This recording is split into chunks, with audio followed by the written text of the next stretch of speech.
May 2nd, 2009. The world stopped because of a scoreline nobody there had seen in a generation. Real Madrid 2, Barcelona 6. What they were watching wasn't a defeat, it was a dissection. At the centre of it stood a 21-year-old Argentine playing in a new position. Pep Guardiola knew he had built something that would change football forever. But what was that? This is the moment Guardiola knew he created a monster. For the opening years of his professional life, Lionel Messi was a right winger. That was the assignment. Frank Rijkaard stationed him out wide and handed him the classic wingers to-do list. Get chalk on your boots, beat your full-back, cause problems near the goal, head down, raw pace, and a dribble that made grown professionals look like they were trying to tackle a rumour. It worked, mostly. Fullbacks across Spain spent their weekends being publicly embarrassed by a teenager who weighed roughly the same as their kit bag. But there was a flaw in the setup, and anyone who watched closely could see it. Playing Messi on the touchline was like buying a Ferrari to drive through a school zone. Technically the thing moves. You're just wasting the entire point of it. Out on the wing, he had a sideline pinning him in and half the pitch sitting behind his back. His best work, the killer pass, the sudden burst into the soft centre of a defence, all of it needed room that the right flank flatly refused to give him. So he drifted inside anyway. He couldn't help it. The gravity of the game kept dragging him toward the middle, toward the place where goals are actually born.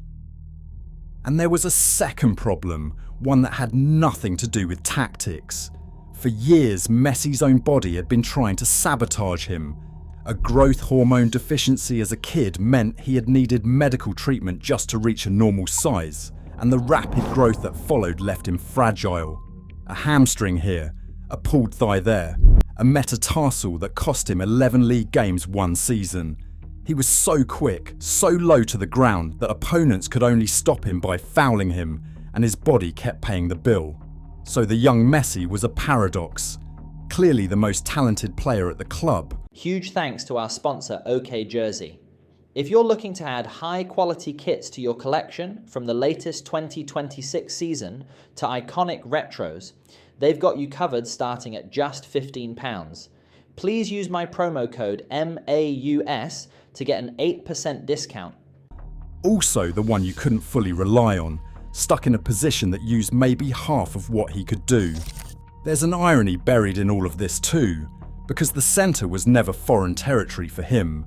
Back in Argentina, as a boy at Newell's Old Boys, he had played behind the striker, right in the heart of things, pulling the strings.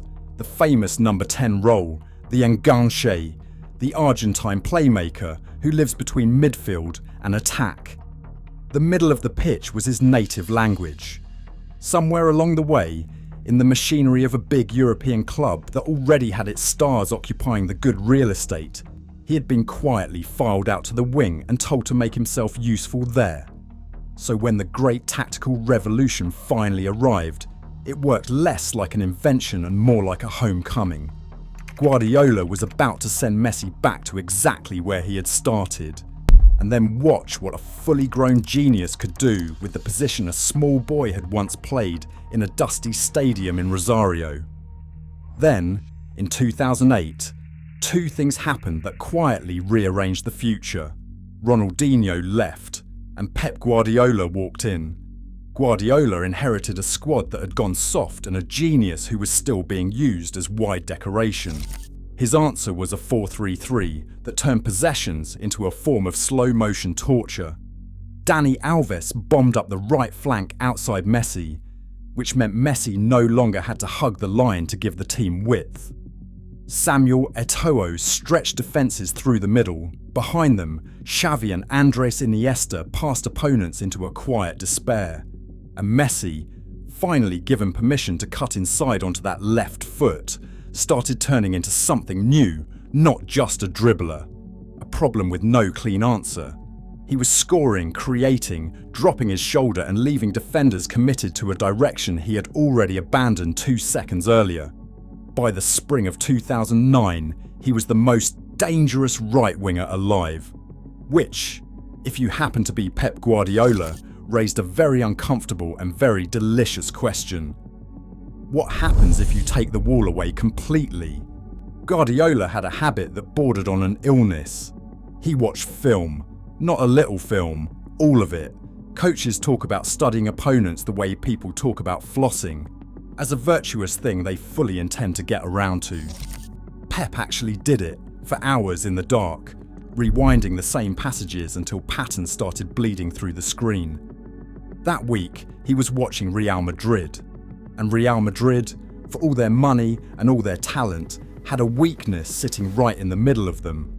Their centre-backs, Fabio Cannavaro and Christoph Metzelder, were old school, disciplined, physical, comfortable marking a striker who did them the courtesy of standing still in front of them. What they hated, what nearly every classic centre-back hates, was a decision.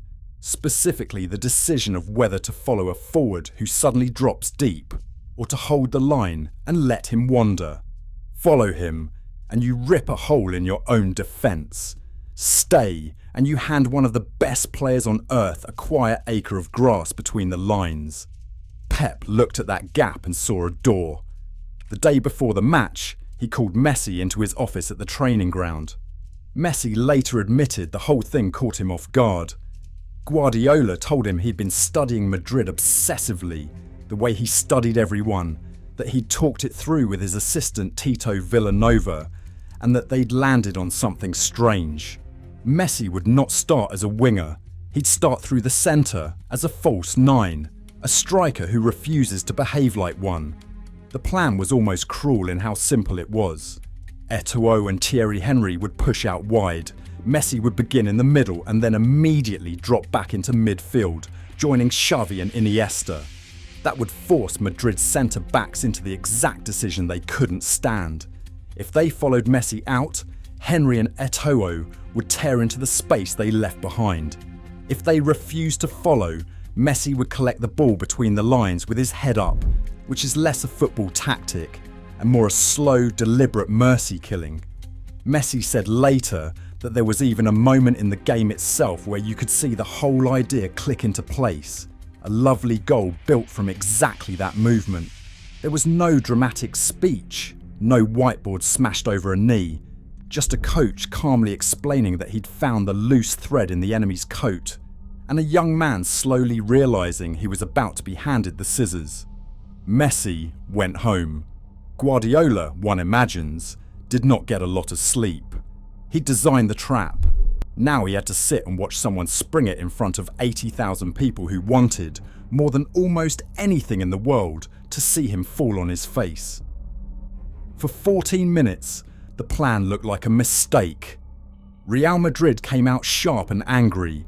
Gonzalo Higuain nodded them in front off a Sergio Ramos cross, and the Bernabeu roared the roar of a crowd that believes the natural order of the universe is being restored. 1-0, the home side leading, the strange little experiment through the middle apparently going absolutely nowhere. And then the thread came loose. Minute 18. Henry, arriving in the space that Messi's movement had pried open, made it 1-1. 2 minutes after that, Carles Puyol, a centre-back, of all people, made it 1-2.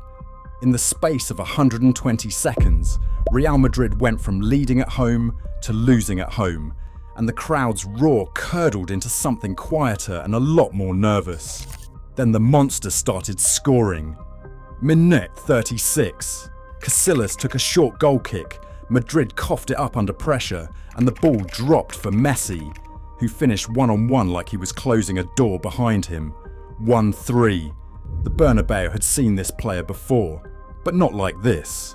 Not turning up in the exact spots their defenders had just abandoned, as if he'd read their minds and found the contents mildly disappointing. Madrid, to their credit, refused to die quietly. Ramos pulled one back just after the hour off a set piece. 2-3. Suddenly, a one-goal game. A stadium clawing the air for a reason to believe.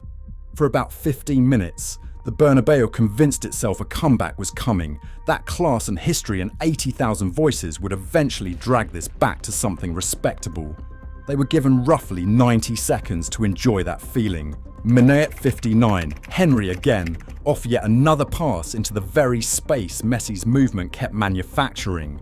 2-4, minute 75, Messi again, his second of the night, the false nine cashing in one more time on the confusion Guardiola had drawn up on a screen. 2-5, and in the 83rd minute, Gerard Piqué, a defender, strolled forward and made it 2-6, a centre-back, scoring at the Bernabeu in a 6-goal humiliation of Real Madrid.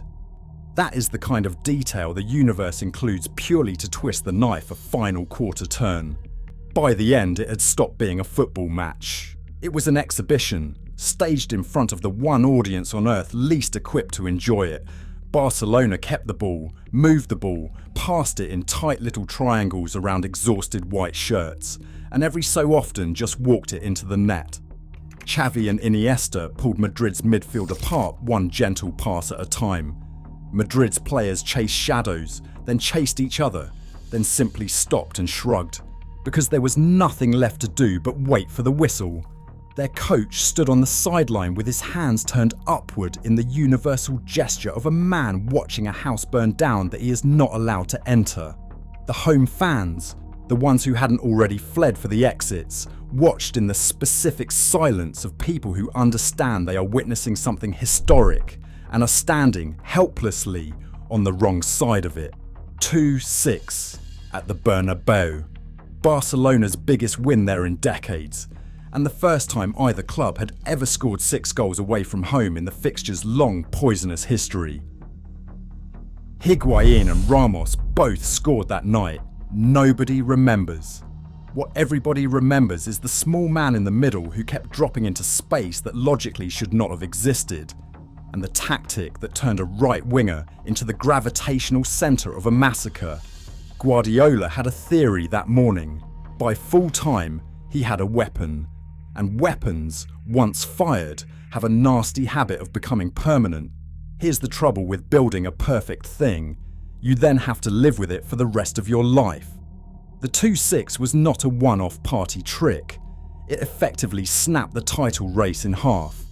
Barcelona strolled to the La Liga crown, needing only a single win and a couple of draws from their remaining games to make it official, and they were only getting started.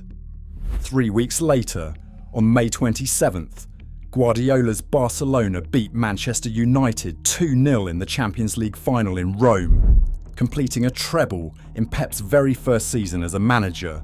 A rookie coach, in year one, had won the lot.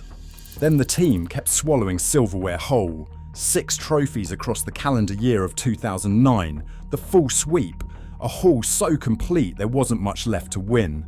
The false nine hadn't just worked for one night against a rival. It had become the foundation the entire dynasty was poured on top of. But foundations set, they harden, and once you build your cathedral on a specific spot, you cannot exactly move the spot later because a new guest wants to stand there. That is the part of the story people forget.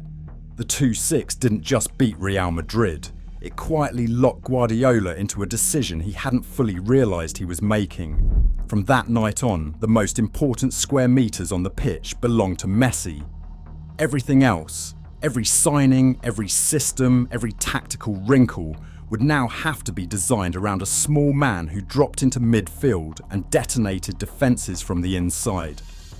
Guardiola had found the answer to football. The catch, and he would learn this the hard way over the next 12 months, is that the answer had a name, a temperament, and absolutely no interest in sharing its space with anybody else on the planet. The first person to test that truth arrived the very next summer, and he arrived enormous. On paper, signing Zlatan Ibrahimovic was a dream. Barcelona spent a small fortune to bring in one of the most physically imposing, ferociously talented strikers on earth. A real number 9. A man who scored goals that belonged in a martial arts film. What could possibly go wrong with adding one of the best forwards alive to the best team alive? The problem was geography. The space Zlatan wanted, high and central, right on the shoulder of the last defender, was the exact space Messi had spent a year learning to own. 2 apex predators, 1 hunting ground. It was never going to end with a handshake. Zlatan kept dropping into Messi's zones and demanding the ball. He wasn't making the runs in behind that kept the false 9 machine humming. He was, without ever meaning to, standing directly on the monster's throat. And the monster, it turned out, did not enjoy that. Messi didn't move. Messi never moved. He'd found the centre of the earth and he was not handing it back, least of all to a striker who wanted to plant his own flag in it. There was tension, there were words. And within a single season, Zlatan Ibrahimovic, a €90 million superstar, was quietly shipped off to Milan, a very expensive lesson in one very specific rule. You do not build a system around a player and then ask the player to please share it. Guardiola had made his real choice long before Zlatan ever landed in Catalonia. He'd chosen the false 9, which meant he had chosen Messi, which meant that everyone else on the roster, no matter how gifted, no matter how decorated, was now essentially furniture arranged around a centerpiece. And that was the moment the shape of the whole thing snapped into focus. Guardiola was no longer a coach who happened to deploy a clever tactic.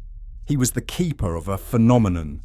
He'd just spent an entire season proving he could bend a world-class striker to fit Messi's needs and then discard him when he didn't. Everyone paying attention understood the message. Pep understood it best of all. He'd wanted a weapon he could aim. What he actually had was a force he had to feed. If Guardiola thought life was about to get calmer, the universe had other plans, and it delivered them in the shape of Jose Mourinho.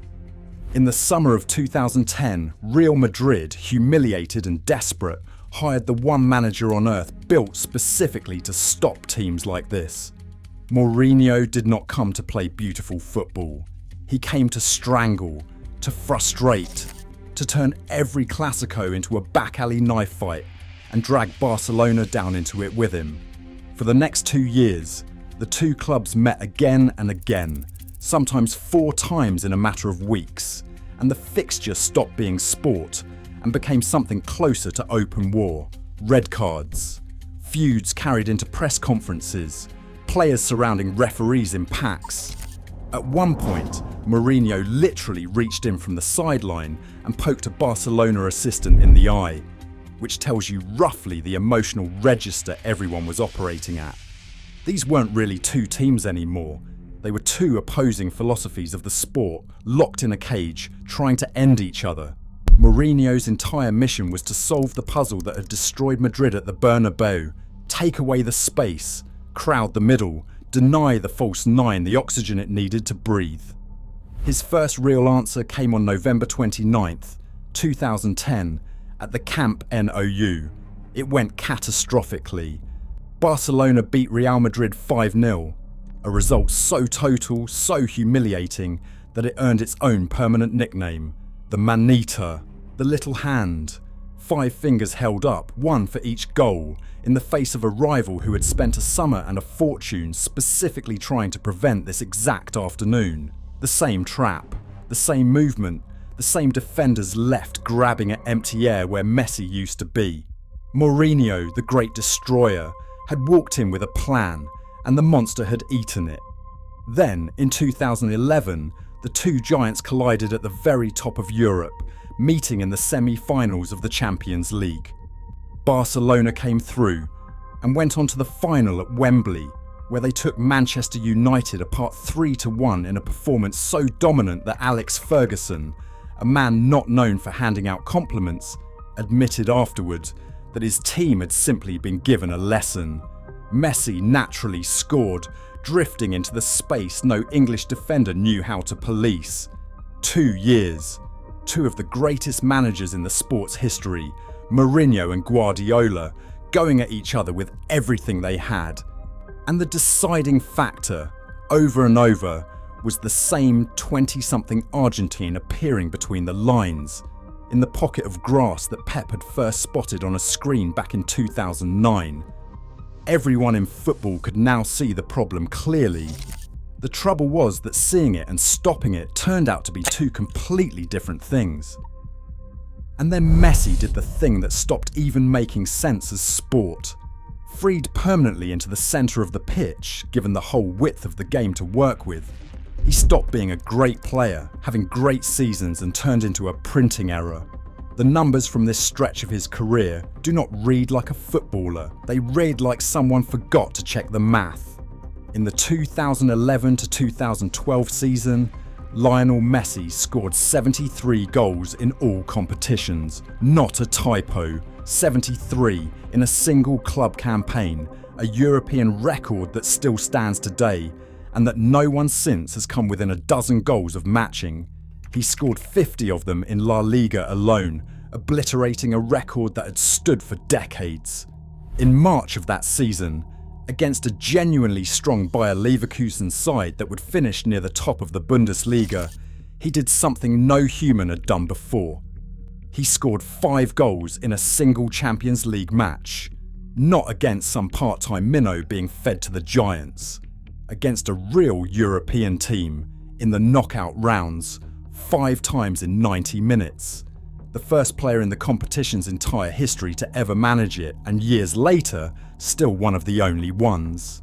The false nine had graduated from clever tactical trick to full-blown machine for manufacturing records nobody else could touch.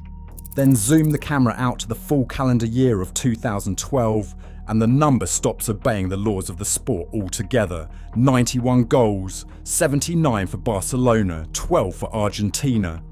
It shattered Gerd Muller's record of 85 that had stood untouched in Goethe since 1972, a full 40 years. It landed in the Guinness Book of World Records, where it still sits, more than a decade later, with nobody within 20 goals of it. 91 goals in a year. Roughly one every 66 minutes he spent on a pitch. He personally outscored 13 entire La Liga clubs. Not 13 players, 13 whole teams. And here is the darkly funny part. For all those numbers, Barcelona actually lost the league that season.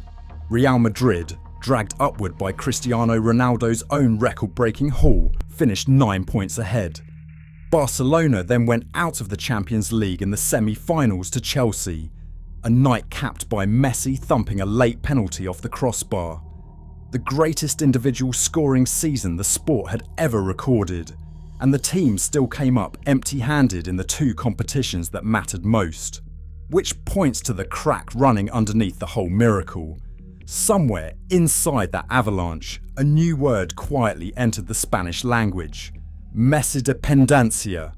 The idea that Barcelona had grown so utterly reliant on one man that the team barely functioned without him. It was intended as a warning, a criticism, a flashing red light. It was also just an accurate description of reality.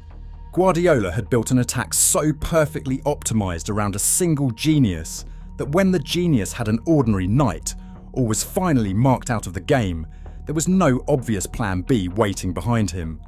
The strength and the weakness were the same thing. They always are. This was the monster Guardiola had first sketched on a video room screen 3 years earlier, now fully grown and roaming the continent unsupervised. Defenders no longer game plan to stop Messi.